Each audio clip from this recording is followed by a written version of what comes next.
All right, guys. So first, we have the angle that was made by the force with the handle, which is, oops, sorry, it is 90, because one turn would be 90 degrees, minus 19 degrees. So then we do the perpendicular component of the force, which is F sine, put that degrees back in there, cosine 19. So the torque, right? F times radius times cosine 19. F is 900 because of the force weight there. And then we have distance from the center fitting to the point. Weight axis is 80. So obviously it's the radius. So 80, right? After we have put it into the equation, we get torque is to F r cosine 19, and we get 680, 77.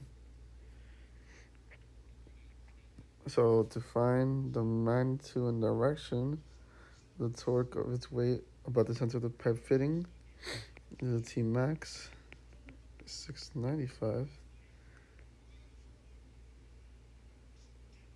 and then we did the smallest angle be pi, so 900 10.8 cosine phi 695 phi, which is 15 degrees. Okay, guys, so here we have the cable being pulled by a force with magnitude 9.0. Assume that the cable unwinds without stretching or slipping. Find the magnitude of the acceleration. So we have to find the magnitude of acceleration. So the moment of inertia of a cylinder about an axis passing through a point, point 0 is I, which is inertia. That is the equation of mass radius squared. So it's 1/2 times 50, and then the radius is the diameter, 12, so that divided by 2 is 0.06. I'm going to be squaring that. You get 0.09 kilograms meters squared. Now, to find the angular acceleration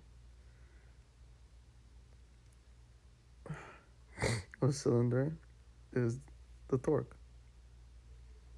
And then from the law of rotational motion, we have the torque here, inertia, angular acceleration, F times torque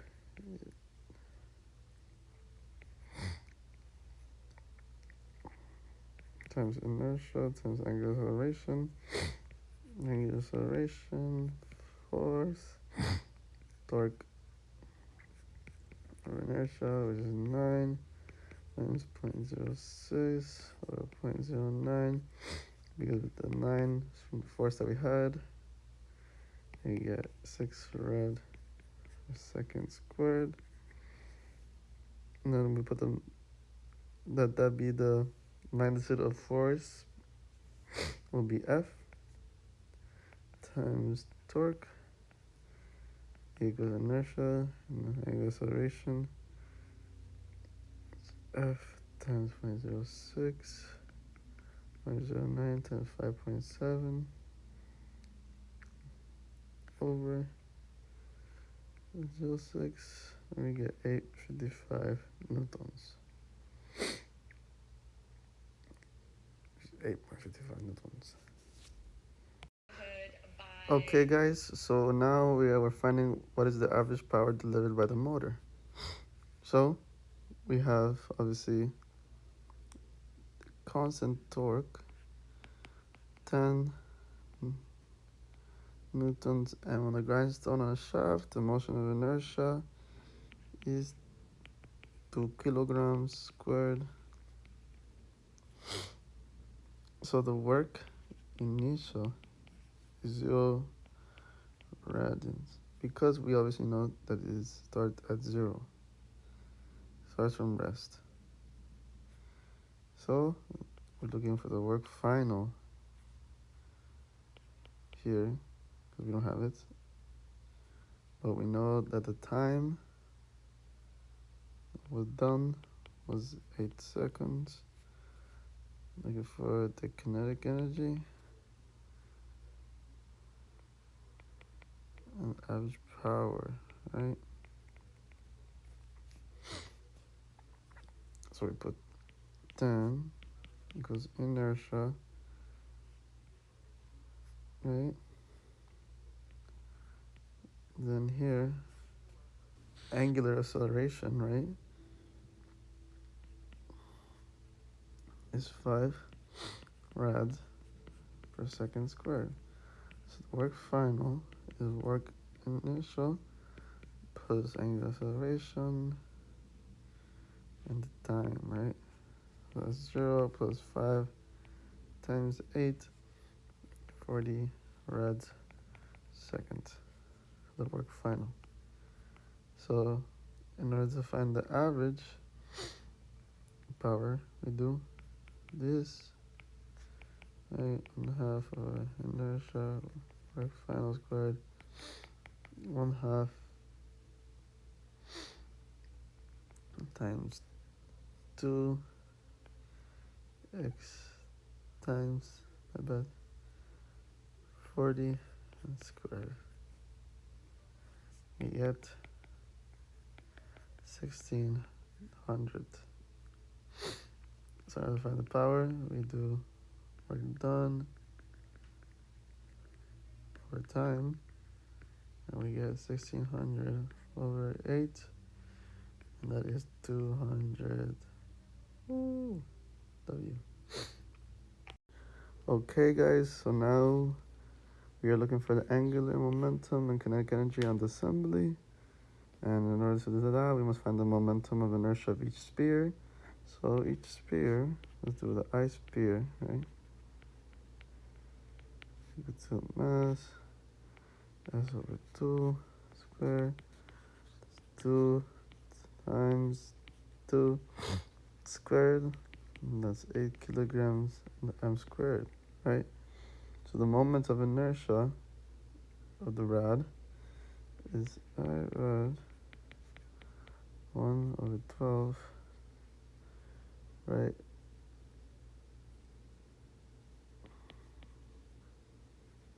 Squared 1/2 times 3 times 4 squared is 4 kilograms m squared. So the momentum of inertia is calculated in inertia total by 2 times 8 plus 4, and that will give us 20 kilograms m squared. Okay, so we're going to find the angular velocity now before we find the angular momentum. My hammer work is 3 revolutions per minute. So you see there, right? So that is 3 revs, 1 minute. 1 minute is equal to 360 seconds, right? And 2 rad is 1 revolution. Sorry. I get 31 rads. So in order to find angular momentum, we put in the inertia, right? 20 times 31 we got before is equal to 62, 6.2 kilograms meters squared second. And to find kinetic energy, divided by the 1/2 inertia work. So 1/2 times 20 times 131 squared is equal to kinetic energy of 0.96 joules. Okay guys, so here we're finding the angular velocity of the door just after the bullet is embedded in it, and then we have to find if kinetic energy is conserved. So we find the initial angular momentum by plugging in our numbers. 0.01 times 400 is the speed, and the mass got obviously moved, times 0.5, right? So then we do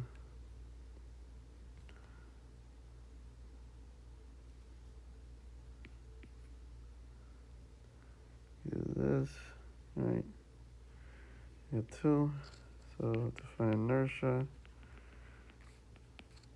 of the door plus the bullet, we do 15 kilograms. Door, 1 squared, right? 203, 0.01 times 0.5 squared was given as 5.0025. So conserving angular momentum is the 2 from the original initial angular momentum. 5.025 has to work. So the angular velocity of the door ends up being 0.399. So no, energy is not conserved because it's an elastic collision. Okay guys, so here we're looking that we have the angle is already given, right? So we put in the angle, which is right here away from the arm. We're looking for the T, the tension of the tendon, and the two components of force, right? So we have here Ty,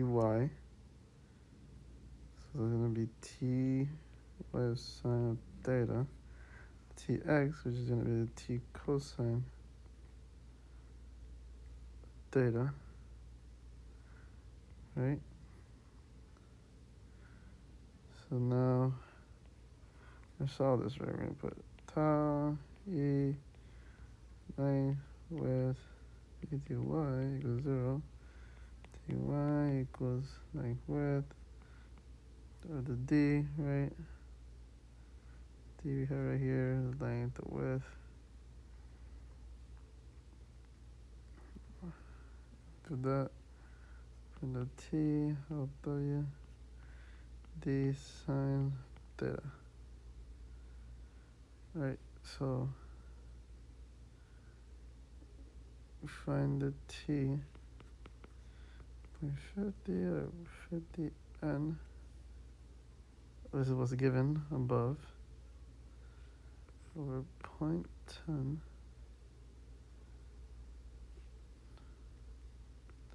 sine 80 degrees is the angle that was given. That is 250 newtons. So now we look for the EY, which is negative 0.50 minus 0.60 times the 50 newtons, right? Over 0.50, is equal to negative 200 newtons, because of the negative that was above.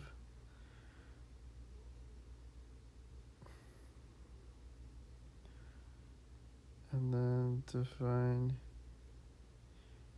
EX, too similar, right?